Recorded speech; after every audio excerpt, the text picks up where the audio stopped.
Bonjour, bonjour, everybody, and welcome to episode 18 of Paris in Bleu, Blanc, Rouge. And I am excited about this episode because I'm going to share with you one of my favorite figures in French history. I do also have about 5,000 favorite figures, which include artists, kings, queens, runs the gamut of everything. So I've had people actually say to me, like, oh, I thought this one was your favorite, or I thought this one was your favorite, or you sure have a lot of favorites. I don't think there's a rule. I don't think there's a rule out there that says you could only have so many. But I really do love this one. And I usually affectionately call him something else that I'll tell you at the very end. But this one today is all about the end of Henri IV. Now, last week we talked about the end of Napoleon. I promise next week it's not going to be about death, but this one is about the final moments, really, of Henri IV, who was the beloved King of France. He's still today kind of looked at as one that a lot of people affectionately think of in French history, and he could be found all over Paris, which I'll show you and tell you some places where you could find him, as well as, of course, in the Louvre. But this week is the anniversary of when he died. So he died 416 years ago on Thursday the 14th. So let's just go ahead and jump right in. On May 13th, 1610, after finally giving in, Henri IV watched his wife, Marie de Medici, be crowned as the Queen of France in the Basilique Saint Denis. The next day, his life would end. A matter of coincidence, or did Marie follow in her cousin's footsteps, who loved to dabble in poison, or could it have been a religious zealot who had one goal in mind? In the late afternoon of Monday, May 14th, King Henri IV jumped into his open carriage inside the cour carré of the Palais du Louvre and headed out to see his friend and fellow minister Maximilien du Bâtillon, Duc de Sully, at the Hôtel de l'Arsenal. The two men met before the St. Bartholomew Day massacre in 1572, and Sully became one of the king's closest advisors. For the coronation, the streets of Paris had been decorated, lining the route to the Basilique Saint Denis. Temporary arches covered with plaster statues and flags filled Paris, and on this Monday afternoon, Henry wanted to take a look on his way to the Arsenal. In a tragic decision, they removed the shutters from the carriage windows, leaving the king and his entourage sitting ducks. The Paris traffic of over 400 years ago was just as big of a mess as it is today. Just after 3:30 p.m., the carriage left the palace, turning first at the Croix de Travois, just outside the Louvre, to the Rue Saint-Honoré, then onto the very narrow Rue de la Ferronnerie, alongside the massive cemetery of Les Innocents and the large Les Halles market. The royal carriage ran into a traffic jam that severely narrowed the 13-foot wide street. A large wagon of hay blocked traffic. At the same time, a cart of wine barrels filled much of the street. To help clear the way, the king's guards jumped from the carriage, and seconds later, the unthinkable happened. In a split second, Francois Ravaillac stepped onto the right wheel of the carriage, leaned in, and stabbed the king twice with a knife he had taken from a tavern table and sharpened on the days leading up to the attack, striking the king between his second and third rib and directly severing his aorta and then in his stomach. Ravaillac had waited outside the Palais du Louvre and followed the carriage and mixed in with the crowd until he found the perfect moment to attack. Quickly, the carriage made it back to the Louvre, where they screamed out for the king's doctor, Antoine Petit, as they carried the king to the queen's bedroom on the ground floor. Henry blinked 3 times as the doctor arrived. Before he could be examined, he was gone. Henri IV was just 56 years old. Henri IV was born on December 13, 1553, and was baptized in the Catholic Church but raised under the Protestant Reformation.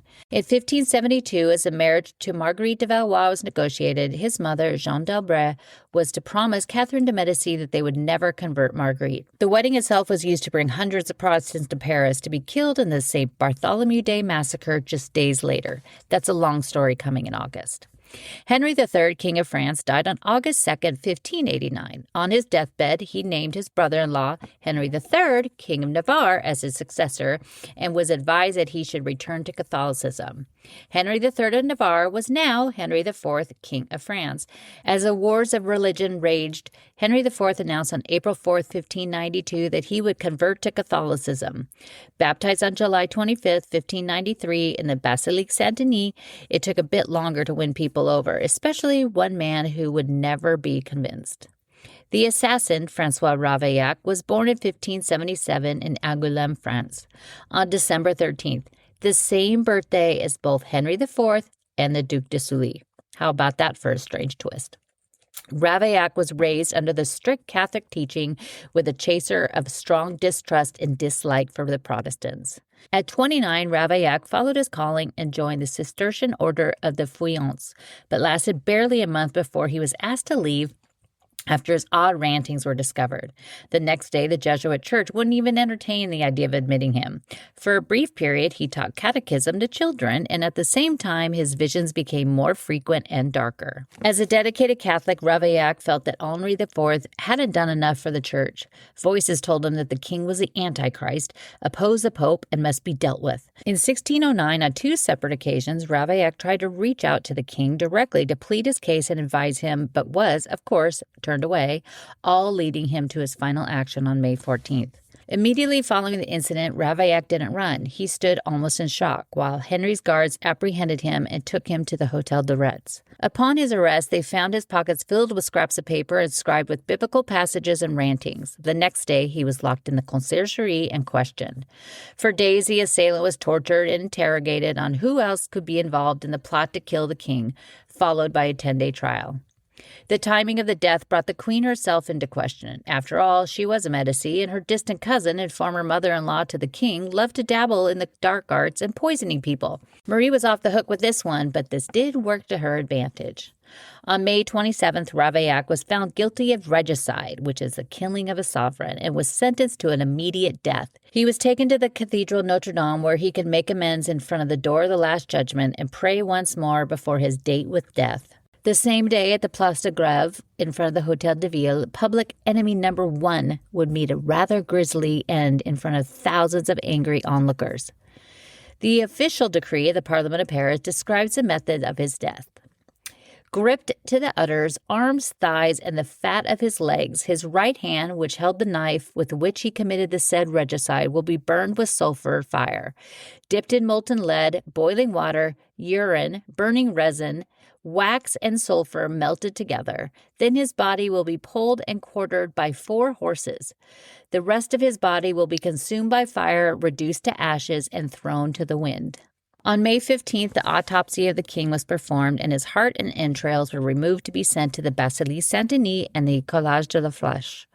The king was embalmed, herbs stuffed into his mouth to mask any odors, wrapped in gold cloth, and placed in a hastily decorated chapel. For 18 days, the family attended more than 6 masses a day with the body of the king. On June 10th, the coffin was moved into the Salle des Caryatides, and a life-size straw figure of the king with a wax effigy bust created from the death mask made within hours of his passing by Mathieu Jacquet. 2 of these wax effigies survive today. In the Carnavalet Museum, attributed to Michel Bourdin, the wax head sits on a terracotta sculpted body and dates to 1623, years after his death. At the Château de Chantilly, I was so excited to find the handsome Henry looking back at me against a wall painted with fleur-de-lis and crowns. The effigy of Chantilly dates to the time of the death and was created by Guillaume Dupré. It's unknown what happened to the one used in the Salle des Caryatides. It's one of my favorite historical facts because it's so odd. For 11 days, he was dressed in his coronation robes. He was propped up, hands clasped in prayer, while ministers and those close to him ate their lunch and dinner with the king. On June 29th and 30th, the king was moved to Notre Dame de Paris, where he was blessed by the bishop, and hundreds attended the multiple daily masses. On July 1st, 1610, the king was entombed into the Basilique Saint Denis, where he would remain for the next 183 years. On June 5th, as promised, the king had his heart set to the Collage de la Flèche, which he founded in 1603. A lavish procession of over 400 men from Paris to La Flèche in the Sarthe department, southwest of Paris. The Duc de Montbazon was sitting next to the king on that fateful day. He accompanied his heart to the place that was dear to him.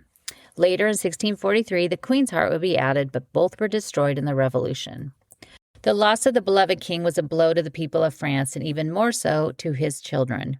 Henry wasn't the typical royal father who kept the kids away and treated the heir to the throne like an adult before they took their first step. Henry was a hands-on father who spent time with them, played with them, and even had his children call him father rather than king or sire. Marie de Medici was not the loving and caring maternal figure in the least, which was also normal, but something that would come as a rather tough blow to the royal children after the loss of their father.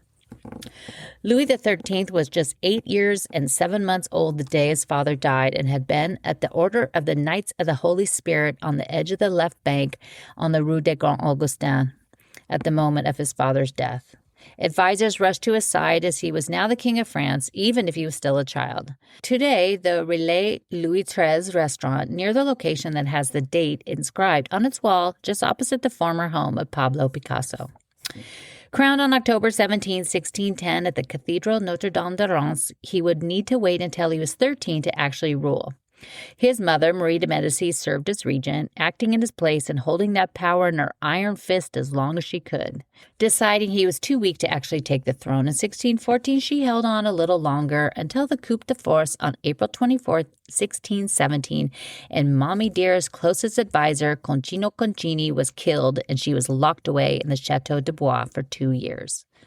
For almost 200 years, Henry peacefully rested amongst his fellow former kings and queens in the Basilique Saint Denis until 1793.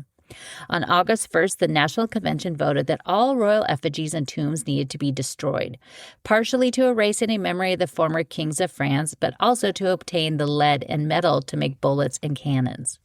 On October 12, 1793, the first grave opened was that of our good King Henri IV, as it was the crowd's favorite, and he was perfectly preserved. While he may have been gone since 1610, he looked fresh as a daisy. His wife, Marie de Medici, was yelled at by the workers, and her hair was torn out as they thought she was behind the death of Henry. Henry, so beloved that they propped him up for 2 days, much like the lithograph drawing printed on glass of the image of the king in the lower crypt of Saint Denis today. A few things surprised the thieves as the tombs were ravished. Louis XIII was easily recognized by his still perfect black mustache. Louis XIV, the Sun King, was now black as ink. Many of them kept little keepsakes, fingernails, hair, the leg of Catherine de Medici, and maybe even the head of Henri IV. The history and validity of Henri IV's skull raises many questions, but it remains interesting nonetheless. The head of the king was removed at some point between 1793 and 1817. When the large pits were opened in 1817 by Louis XVIII, the head was gone. Fittingly, on October 31, 1919, at the Hôtel Drouot, photographer Joseph-Émile Bourdet purchased 3 mummified skulls from the estate of the artist Emma Nallet-Poussin. No relation to Nicolas Poussin, but she did take art lessons from Suzanne Valadon. Joseph had no idea who the skull might belong to, but for 3 francs, about 450 euros today, it was a pretty good deal. In 1924, Joseph came across an article in La Gazette des Arts that led him to believe he might have the head of the beloved king. For 20 years, he spent a fortune on x-rays and research and even tried to donate to the Musée du Louvre, who declined the offer. After his death in 1946, Madame Gaillard, Bourdet's sister, inherited his estate, including the skulls. In 1955, Madame Gaillard sold the skull believed to be Henri IV to Jacques Bélanger, a retired tax collector, for 5,000 francs, 13,000 euros today. For 55 years, Bélanger and his wife kept the skull of the monarch, as they called him, a secret. Even their own children had no idea the head of the king was kept in their parents' closet. Bélanger thought he would investigate the skull's provenance on his own, but decided to share the story with 2 journalists, Pierre Ballet and Stéphane Gabet. On January 22, 2010, paid him a visit. Henry's head was taken then to Dr. Philippe Chalier and historian Jean-Pierre Babylon. The skull still had a few red and white hairs of his beard intact, which could be tested against other hairs of the king held at the Poe Museum.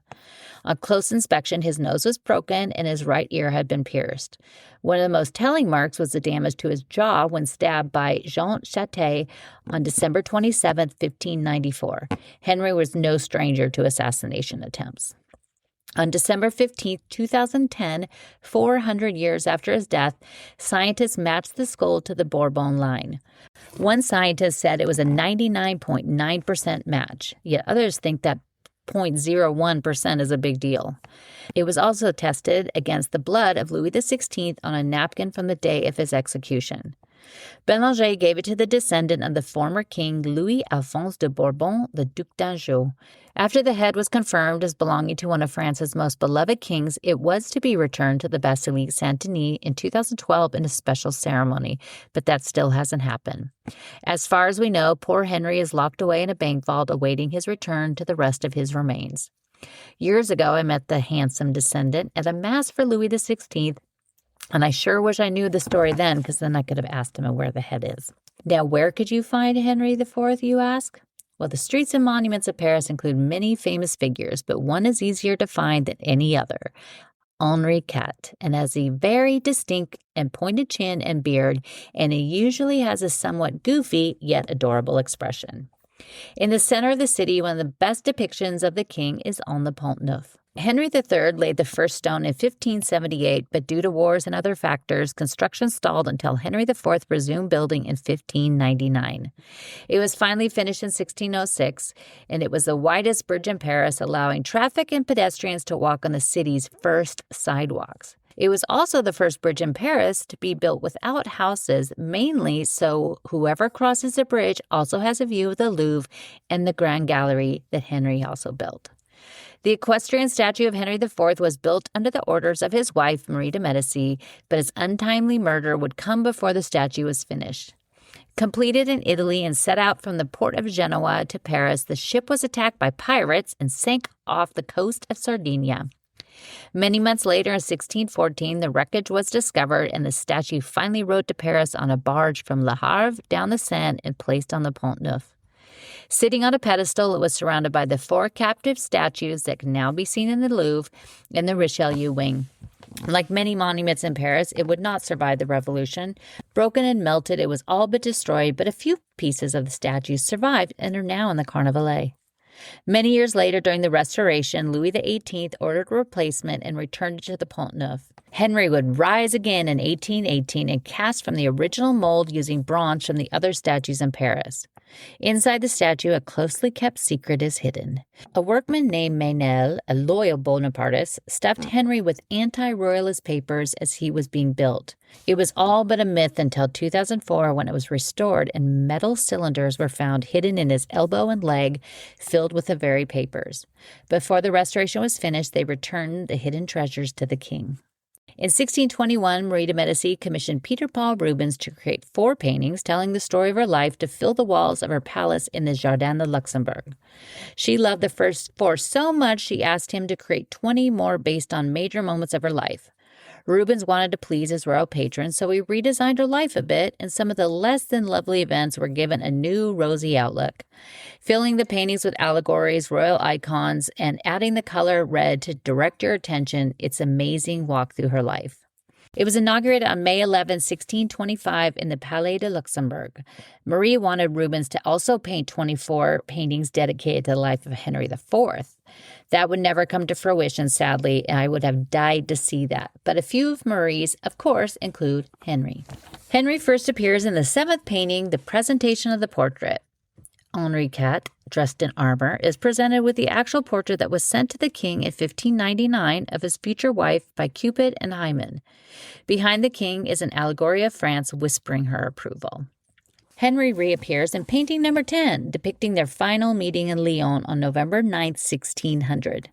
Married by proxy on October 5, 1600 in Florence, with her uncle standing in as Henry. Marie arrived in Lyon but had to wait a week to meet her new husband as he was busy with one of his many mistresses.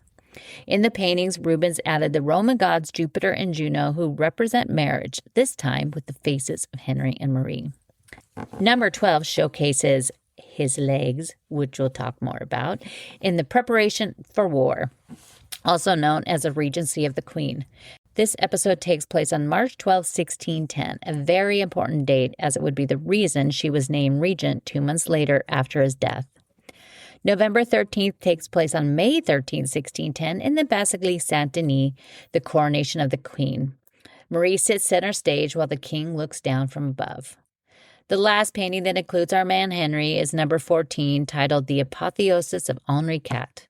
On the left, Henri, dressed in armor and wearing a laurel wreath representing immortality, is lifted to the heavens by Jupiter, his eagle, and time. Above the gods, including Hercules, Mercury, Venus with Cupid in her arms looking towards the next painting, and at the top, Juno looking down at Marie. We'll go deeper into the full cycle of these paintings over the next few months before the paintings disappear for restoration in the fall for 5 years. I'm going to die. Oh, how I wish they had 24, the life of Henry IV. It would be interesting to see how his love life would be depicted. Now, I'd be very remiss if I didn't mention one of my very, very, very favorite paintings of what I call Hot Legs Henry. Our good King Henry is depicted as Hercules with some rather lovely legs. Henry IV is Hercules crushing the Hydra of Lerne by the entourage de Toussaint Dubois.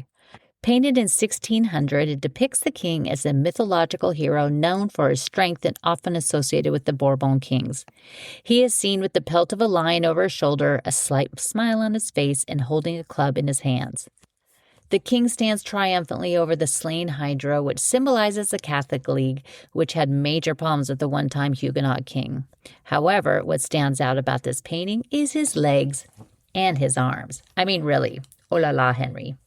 The little flick of his hip on these kicky little silver blue satin shorts really adds to his pose, and it's easy to see why he had so many mistresses. After all, he wasn't nicknamed the Ver Galant for nothing. Today, when you come to Paris, make sure to go onto the street where the king had been killed. Today, there's a marble plaque that marks the spot on the Rue de la Ferronnerie where the king was killed, complete with the coat of arms of Navarre featuring chains and the fleur-de-lis of France. A few doors down, a white plaque above the passage also remembers a tragic event and even names his killer. If you're coming to Paris, you should book a tour with me and we could walk through all of the sexy footsteps of the beloved Henri IV. I just went by there this morning. I had to go do a little walk. I actually walked the path that he would have taken from going from the Cour Carré all the way through and up until that spot and went and looked at this plaque. I remember my first time when I came to France 10 years ago, it was on my list that I had to go find it, and I couldn't find it. I couldn't figure out where it was. And so now I love to go over there and look at it. It's really beautifully done, and it's really one of the only times you see that. Sometimes you'll see in front of the obelisk, there's a plaque. And it's a raised plaque that's put into the ground about the death of Louis XVI and Marie Antoinette, even though that wasn't exactly the spot. But here, this one it's just flush with the actual pavers in the ground. And I went early, so there wasn't a lot of people around. But the ones that were around looked at me like I was kooky because I was standing there taking all these pictures of it. And then also you could see they have the plaque on the wall. And then there's also one of the oars that are like the City of Paris official history markers, which I also love as well. And it even has like a little drawing of Ravaillac, how he stabbed him and he's hanging out his carriage, which was also a painting that I have a bunch of pictures on my website, ClaudineHemingway.com. But I also had to pop in and go to the Carnavalet and today, so I could go see my wonderful Henry, his wax effigy, and also the pieces from the Pont Neuf. And then on the way back home, I decided to then also go to the Pont Neuf and see my man Henry. Right now, they are just getting started. They just started yesterday building the massive installation that's going to go onto the Pont Neuf that the artist JR is doing. And he's going to basically wrap, in a sense, the entire Pont Neuf because it's the anniversary of when Christo did that, I think 30 years ago, I think it was. But it's going to be, you can't drive on half of the bridge, but I was able to walk pretty close to it, and they already have some of it hanging down. So make sure you're following me on Instagram, Claudine Bleu Blanc Rouge, because I will put those pictures up. But I'll keep tracking it. It's supposed to open, I think it's June 6th, and it's going to be 20 days. It'll be there. So I can't wait to see it and follow the progression of it as it goes up. I think I love what he does. I think it's really great and thought-provoking. And this is coming from me who doesn't really like anything that's contemporary art, but I do really love what he does. So make sure to follow along. But I wonder what's going to happen to my sexy Henry IV there when they build this installation. What's going to happen to him? Or is he going to be hidden behind all of this? Hopefully, it's supposed to look kind of like a huge icebergs. So I don't know if Henry's going to be galloping out of the icebergs or not, but I will keep an eye on it and let you all know. And of course, I have to go in this week and see Henry in the Louvre, my favorite Henry, even though I've seen this painting 1,000 times. But make sure to go to my website, ClaudineHemingway.com, where I have a bunch of pictures that go with this episode to check that out. And I will be back next week with a story that I'm also really excited to share. And it's not about anybody that died. So it's going to be something that's kind of sparkly. I'll give you a little hint. So, all right, everybody. I hope you have a wonderful week. And I will talk to you next week.